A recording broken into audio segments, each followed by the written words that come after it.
आज से करीब 132 साल पहले 20 अप्रैल साल 1889 को दुनिया में एक ऐसे इंसान ने जन्म लिया था जो कि आगे चलकर इंसानी इतिहास पर एक ऐसा शासन और क्रूरता दिखाने वाला था जिसे इंसान इतिहास में आगे चलकर भी कभी उसे भुला नहीं पाएगा। उस वक्त तानाशाह हिटलर का नाम का खौफ इतना ज्यादा था कि सिर्फ जर्मनी के लोग ही नहीं बल्कि इस वक्त पूरी दुनिया ही उसके नाम से कांपती थी। जर्मनी के इस तानाशाह की वजह से ही दूसरा विश्व युद्ध हुआ था जिसमें करीब 7 से 8 करोड़ लोगों ने अपनी जान गंवाई थी। आपने हिटलर का नाम तो पहले कई बार सुना भी होगा, इसके बारे में भी आप बहुत कुछ जानते भी होंगे कि किस तरह हिटलर यहूदियों से सख्त नफरत करता था, जिससे उसने करीब 60 लाख यहूदियों को मौत के घाट उतार दिया था। मगर वो बातें नहीं जिससे आप अनजान हो।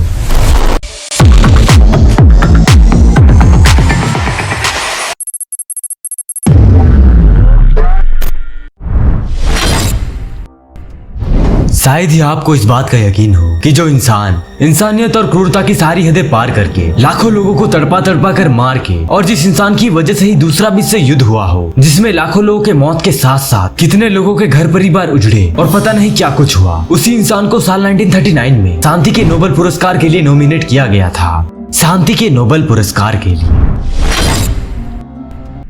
आपको इस बात पर यकीन करने में भी मुश्किल होगी कि लाखों लोगों को मौत के घाट उतारने वाला ये इंसान आस्तिक था। हिटलर भगवान में बहुत विश्वास रखता था।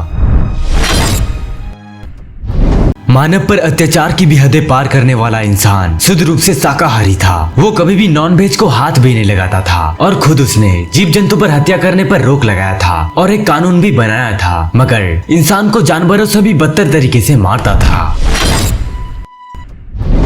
कुछ हिस्टोरियंस ये कहते हैं कि हिटलर की बातों में बड़ी से बड़ी भीड़ को रोकने की शक्ति थी, क्योंकि वो एक शानदार वक्ता था। उसके भाषण में लोगों के दिल को जीतने की काबिलियत थी जो कि बहुत ही कम लोगों में पाई जाती है। पहले विश्व युद्ध में अमेरिका के सैनिकों ने एक घायल जर्मन सैनिक की जान बख्श दी थी, और वो सैनिक और कोई नहीं बल्कि एडोल्फ हिटलर था, जिसने बाद में दुनिया में इतने कत्लेआम मचाए।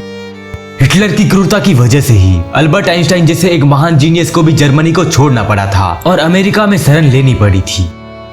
और दोस्तों, हिटलर की मौत को आज भी एक मिस्ट्री माना जाता है। कहा जाता है कि हिटलर ने 30 अप्रैल साल 1945 में सुसाइड कर ली थी, मगर बहुत सारे हिस्टोरियंस ये मानते हैं कि हिटलर ने सुसाइड नहीं की थी। असल में अमेरिका के साथ हुए एक गुप्त समझौते के तहत वो अपनी वाइफ के साथ अर्जेंटीना चला गया और काफी सालों तक गुमनाम जिंदगी बिताता रहा, और साल 1962 में उसकी मौत हुई थी।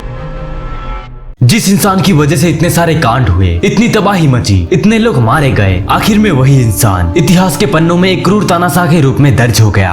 हमने इतिहास से ये सीखा है कि हमने इतिहास से कुछ भी नहीं सीखा है। इतिहास में हुई वही गलतियों को अगर दोबारा दोहराया जाता है तो इससे भी कई गुना बड़ा तबाही देखने को मिल सकता है, जैसे कि परमाणु युद्ध। हिटलर ने भी लगभग परमाणु बम बना लिया था। अगर वो बम बन जाता तो धरती का नक्शा ही आज कुछ अलग होता।